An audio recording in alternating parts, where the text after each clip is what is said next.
Thank you. So I'm presenting this work, which was made jointly with my former student, Rui-Juan, and she has just been hired as a professor at Rennes University. She should have been presenting this talk, but now she's writing grant proposals and other things. So first I will start with motivations. What is this library meant to do?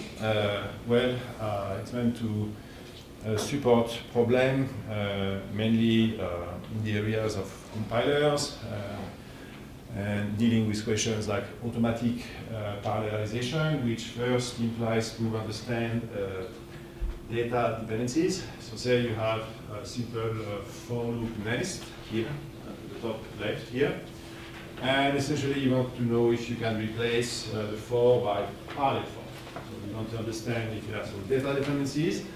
So that means if there are two different iterations at which a common memory location is being written by one of those iterations. So if two different iterations you only do read, that's okay, but if at one iteration you are writing, so there could be some conflicts, and then maybe you won't be able to parallelize the two for loops, or maybe none of them. So, of course, on that simple example, we can feel that the answer is yes, we can. But as you can imagine, on more complicated example, this is a harder problem. So this can be answered by solving a system of linear inequalities over the integers.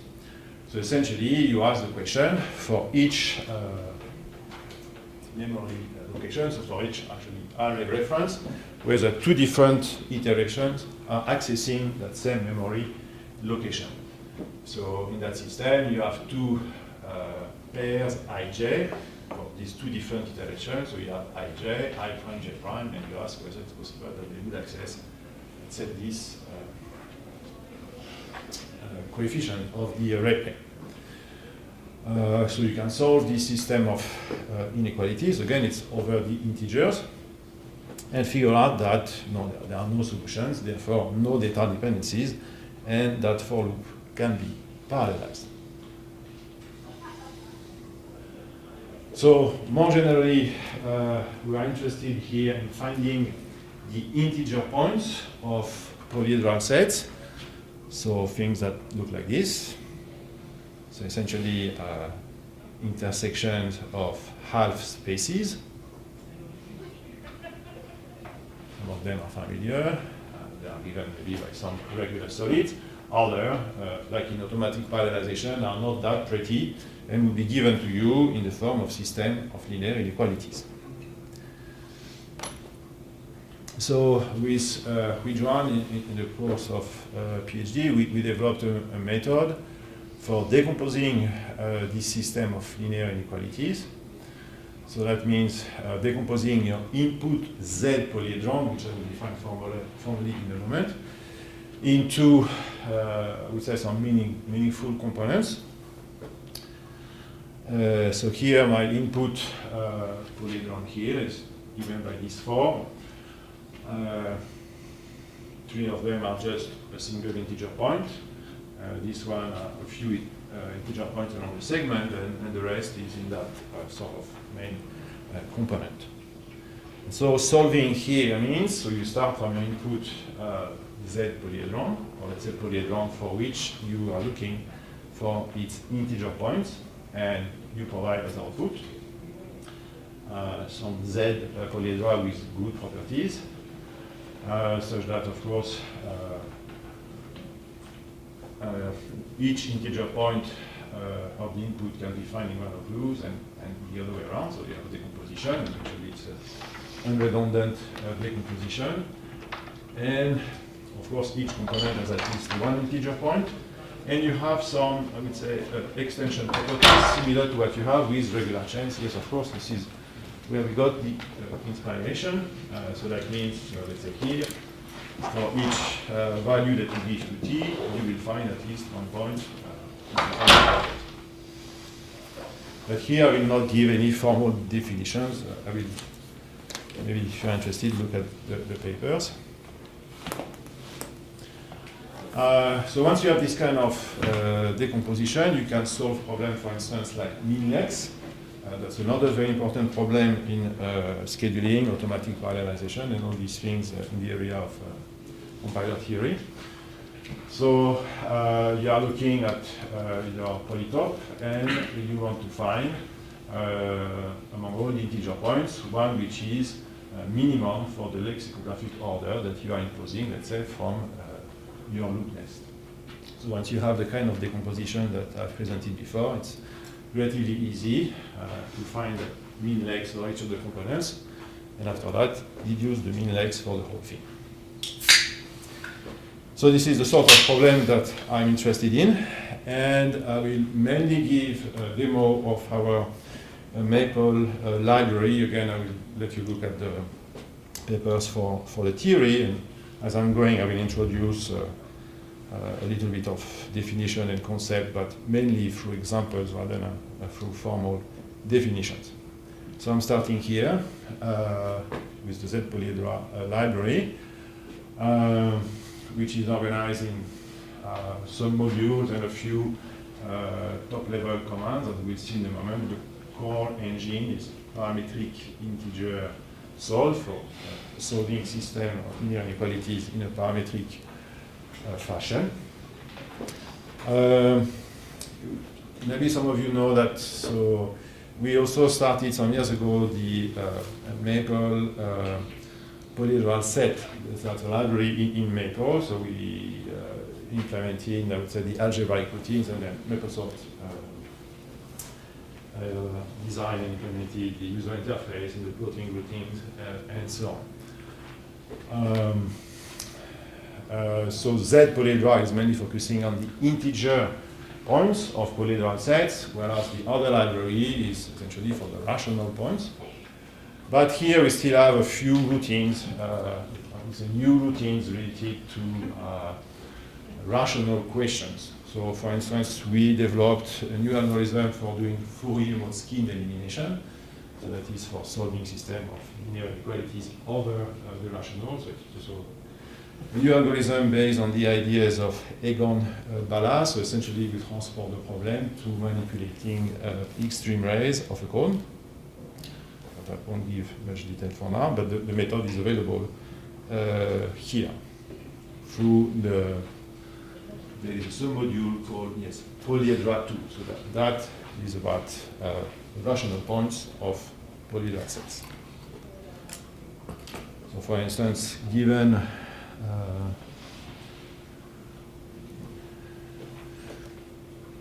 sorry, I'm not at ease with the worksheet. Okay. So I have as input here this dodecahedron. And so one natural question with these things is to project them in lower dimensions. This is what the Fourier mode skin elimination is about. And in the course of the projection, as it is well known, many redundant inequalities will be introduced, and the main difficulty in that algorithm is to eliminate as efficiently and as early as possible those inequalities. Those redundant inequalities. And as you are doing this, you obtain what we call a projected representation. That is, for each variable that you eliminate, you have a description of all the constraints related to that particular variable. And in fact, these are all very important informations when you are looking for the integer points. So this is essentially the first step in finding the integer points. So here, this nice polyhedron with 12 facets. Once you have calculated its projected representation, now you have 14 inequalities, so you have a few. And this is what you need after that to work towards getting its integer points. So we have other, I would say, basic commands to answer questions related to rational problems. Now I will continue with the integer side of things. So here I have another simple polyhedron, but it's not as pretty as the previous one. These are the type of polyhedral sets which are difficult to deal with in terms of finding the integer points, as you can feel. So it has many rational points, but only a few integer ones. So that was in fact the example on the slide.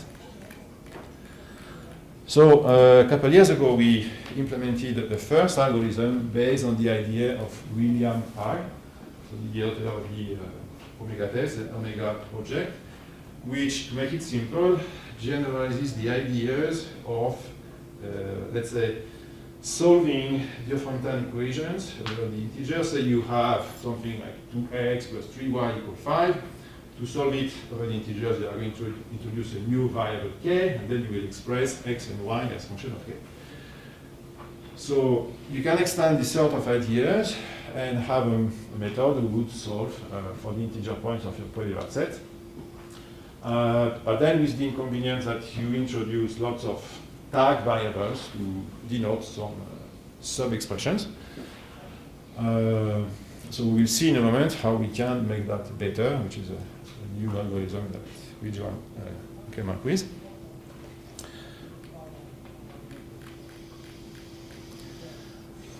And I think I'm showing twice the same thing here, maybe different. Ah, yes, okay, so there is one detail here, as we mentioned. So this algorithm for finding the integer points and also the one for Fourier-Rodskin elimination is particularly fast if it knows in advance that the input polyhedron is fully dimensional. There is some technical details here, but if you don't know, then you have to pay the price of computing some certain cone. So this is why there is an option here. So if you know that your problem is fully dimensional, then often this is the case in practice, then you will get some benefit. Okay, so I think this is another example that I will skip, and now I will start to talk more precisely about Z polyhedra. So formally speaking, Z polyhedra are the intersection of polyhedral sets and integer lattices. So in particular, so the integer points of a polyhedral set is a Z polyhedron, but sometimes you will consider a subset of the integer points, so that means you may use lattices, integer lattices. So there is a type in the library, so Z polyhedron, to manipulate such object. For the moment, the command which is used to define such a thing is called new. There are probably ways to make that better in terms of Maple, so just inspired by C++. And okay, so now we are going to see this Z polyhedron in different formats. Here actually I'm showing the first example that I had with my 5 components, which was also the introductory example in the slides. So here it is shown what I call the William Hague format. So when we introduce all those intermediate symbols as you are decomposing your polyhedral set.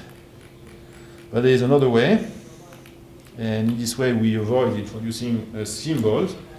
And this is by explicitly saying that a polyhedron is the intersection of a polyhedral set and an integer lattice.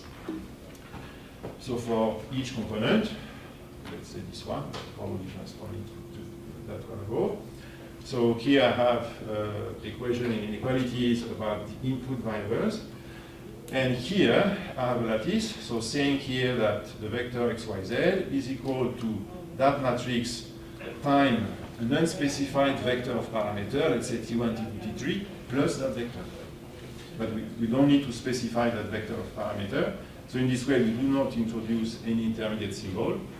And manipulating then the Z polyhedral set is just about manipulating this system of inequalities and use matrices, essentially, to do linear algebra over the integers. So this makes representation more compact. At the end, if you want to retrieve maybe this more explicit way, then you can do the substitution. You can say, okay, x, y, z is this time, let's say z1, z2, z3. So you have some expression of x, y, z that you substitute into the system of equation in inequalities. But for computational purposes, it's much better to stay with that representation using lattices. And so there is a type for the Z polyhedron. There is also a type in the library for lattices with some, with I would say the methods that you can guess. Nothing really spectacular. So now I'm returning to the application side of things because that's the main motivation here.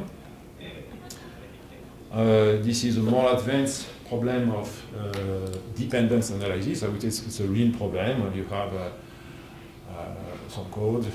Here the decomposition of Cholesky, and you have different array references, and so for each of them you have this question whether you have two different iterations, that same memory location is being written by at least, read or written, and written by at least one iteration. So in this case, there are three places to look at, 1, 2, 3, and so that brings three systems to solve. So according to the idea that I've shown at the beginning of the talk. And here, in each case, there are no solutions. So when I invoke integer solve command, at the end, I have the empty list here, and similarly for the other two. Oops. So that means there are no dependence analyses, and we can parallelize where we want to parallelize this LU decomposition of Cholesky.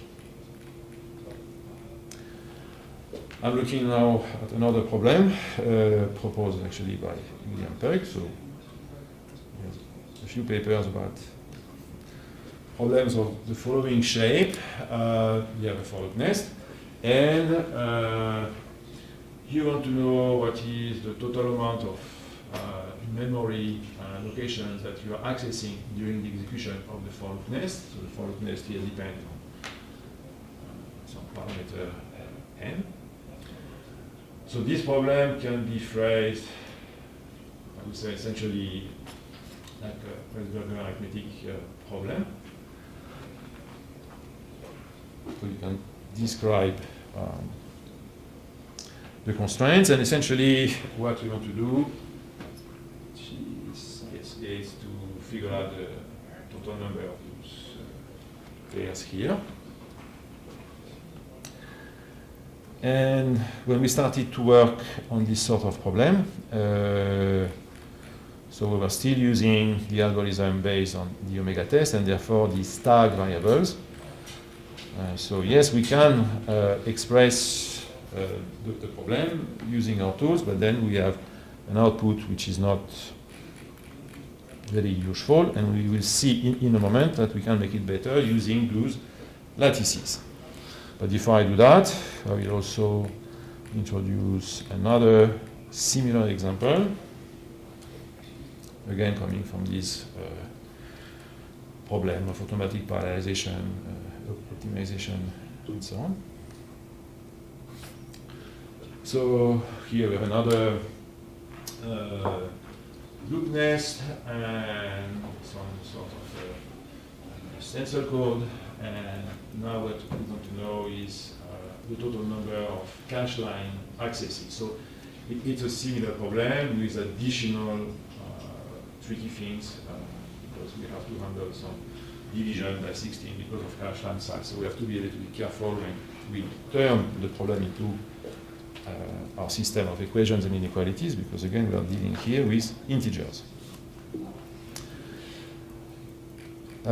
So this is done here, and again we have a description of what we want to compute, but it's a little bit messy because of these tag variables. So we will solve that in a moment. So now I'm coming to and have similar problems of that kind.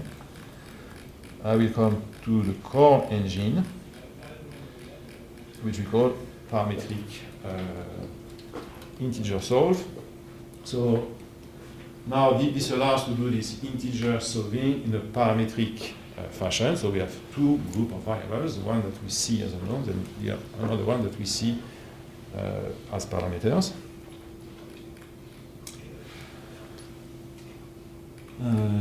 So here I have to start with a simple example here. So on top here with x1, x2, theta 1, theta 2, satisfying some inequalities, no equation, but you could have equations.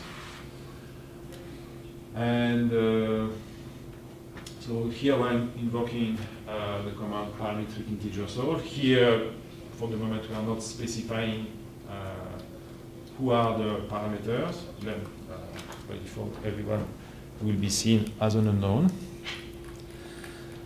So now we have this sort of description. Well, because here there is only one component in the output, so that we call parametric Z polyhedron. We'll understand better why in a moment. And as I was explaining before, so our Z polyhedron is described on one hand by a system of linear inequalities and a lattice, which in this case is triggered because this is the identity matrix.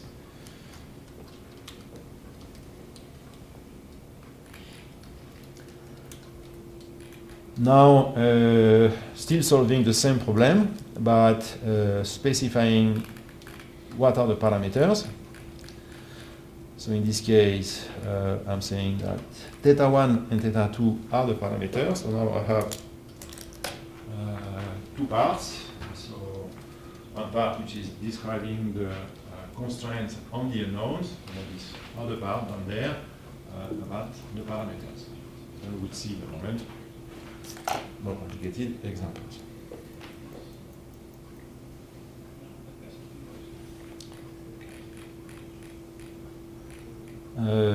Here, this is still the same example where we explicitly say that all symbols are unknown, so this is the same thing as one of the examples before. So these parametric Z polyhedra are also given by type. So overall, in the package there are three types: Z polyhedra, parametric Z polyhedron, and lattices.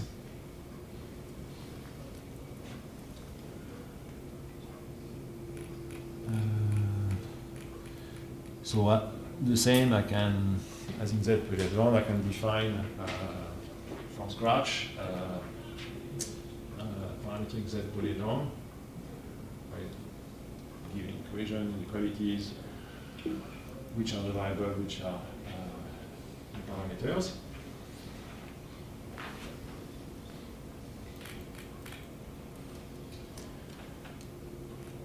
And now I'm returning to, I think this is what I've shown before. This is still the same examples. And there are different methods, of course, to manipulate these objects. You can independently access the unknowns, the parameters, and so on. No big surprise there. Okay, so now we can return to our problem from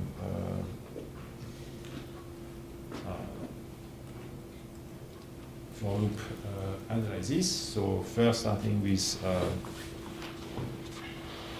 memory access problem. So we are trying to look at all possible values of x and y, which corresponds to the two coordinates of an array in an array reference. And so now what we would like to do is to express that parametrically as a function of n. This is what really makes sense. By the way, in the original paper, n was specified, but of course we're interested in doing that for an arbitrary n.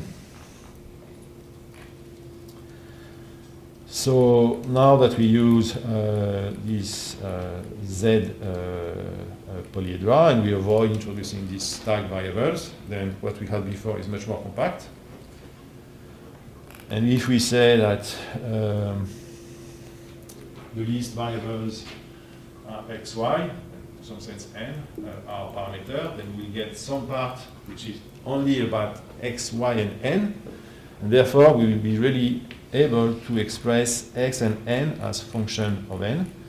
And to make it more clear, I'm just going to plot the corresponding polyhedron. So in some sense now I can say this is the solution. In other words, for each value of n, I can figure out x and y.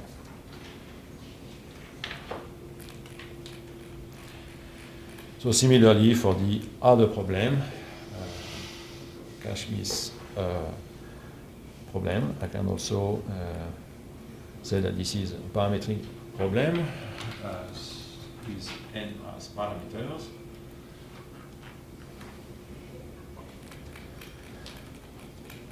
And using again this Z polyhedra, which avoids the stack variables,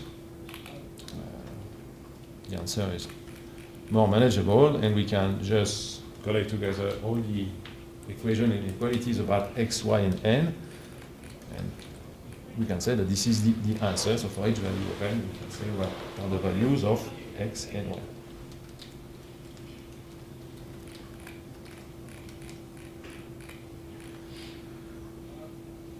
And I think I don't have anything to add, so we have this type lattice. And yes, I will just conclude with two things. So if you want, you can enumerate the integer points. And if you are in 3D, you can also plot the integer points of a given polyhedron. So we retrieve here one of our starting examples. And another one.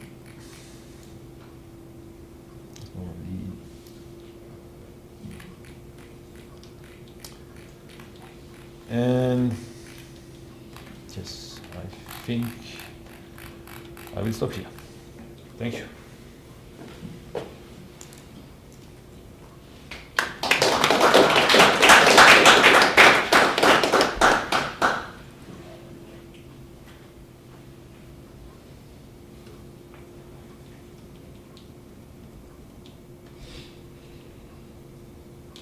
Any questions? No? Thank you very much, Marc.